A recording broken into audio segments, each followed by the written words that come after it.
A lot of survivors, a lot of empaths believe they're nothing before the narcissist, especially after enduring abuse for decades. They feel they are resourceless and they cannot stand the narcissist in any way. In a way, they're right, because the narcissist is ruthless. The narcissist can go on and on and on, creating conflict and chaos, while as an empath wants peace. But what if I told you a narcissist is nothing before you? Not in a narcissistic way. What I'm saying is, what if I were to prove to you, you have the upper hand in the situation? You have the upper hand on the narcissist. You are here and they want to believe they are like there, but they're down there. Let's watch a small video clip together to lay the foundation for this episode. Many empathetic survivors of narcissistic abuse say, but I don't understand why he would do that, why she would say that. I just can't get it. Well, that is the good news. You know why? Because you're not like them. Your brain doesn't operate that way, which is another way of saying you're not callous. You're not cruel. You do not walk over other people's dead bodies to get what you want. You think about others. You would never, ever, ever, not even in your dreams, think of hurting people the way they hurt people. There is a major difference between what you stand for and who you are, and who they are essentially, because they are nobody. They have nobody within. It is difficult for you to understand why they do what they do, because you have a working moral system, a living, breathing conscience that they lack. The first reason why you have the upper hand on a narcissist is your morality, your awareness of what is wrong and right, and they have moral ambiguity. They make right wrong and wrong right depending on what they need, depending on what they are trying to get. Their conscience is dead. And to me, and I am sure the same will be your opinion as well, that way is the way of zombies, emotional zombies, psychological zombies.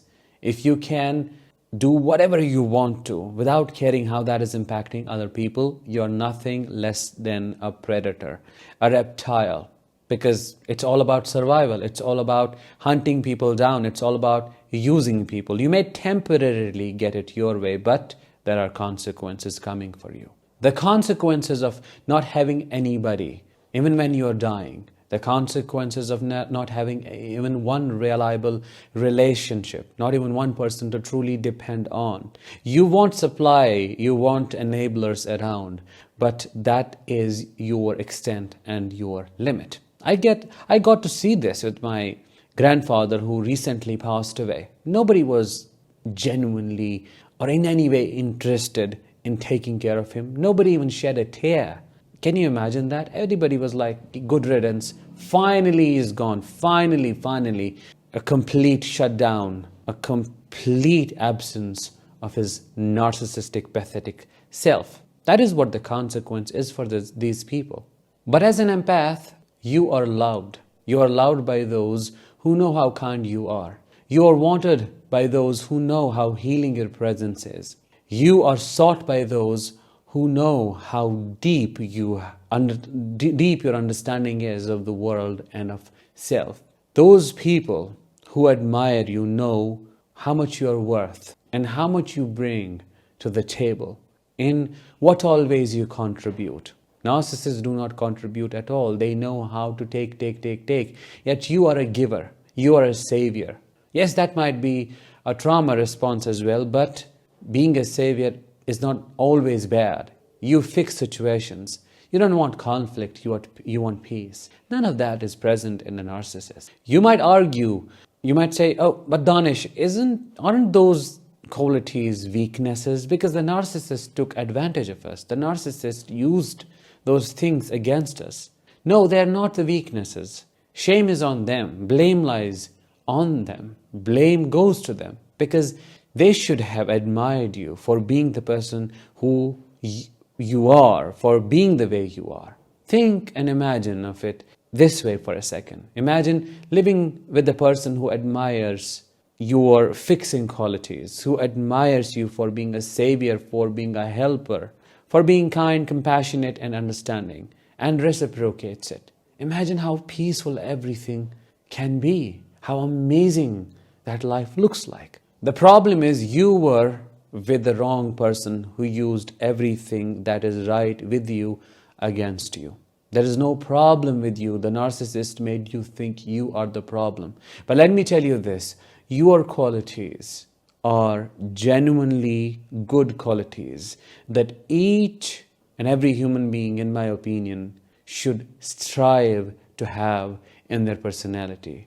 These personality traits make you more open, agreeable, kind, and understanding of others, which is what we need in these times, because being callous, being selfish, being me, being an egomaniac is a lot more easier. Narcissists choose the easier path over right path. You chose the right path because you also have traumatic experiences of childhood.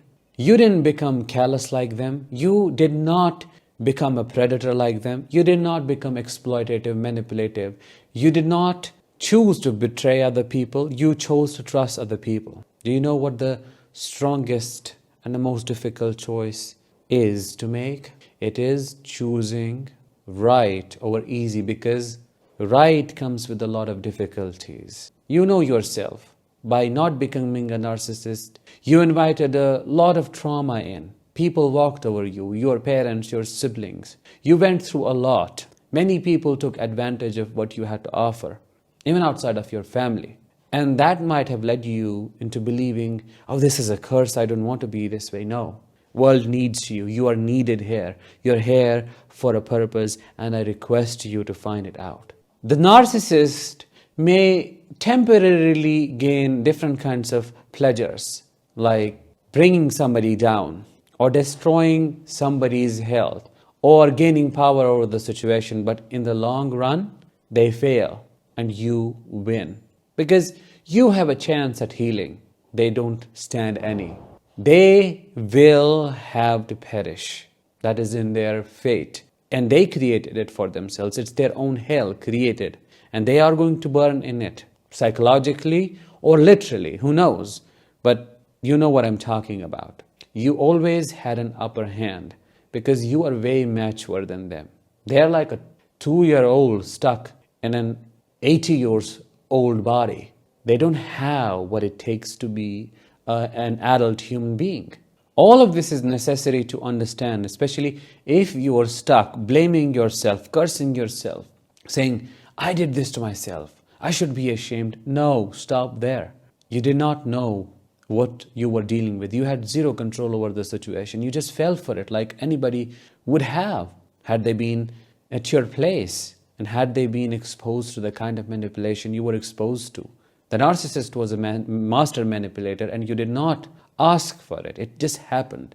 Forgive yourself if that is what you think will set you free. And also check my Heal After Narcissistic Abuse course, which will help you throughout this journey of healing and moving on and recovering so that you can thrive. The link is up here and in the description as well.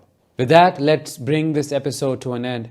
I hope you found it insightful, helpful, and it somehow assisted you in finding that compassion towards yourself, and it assisted you in realizing that you're way more powerful than the narcissist in every aspect. I'll talk to you in the next one. As always, until then, let the healing begin and continue.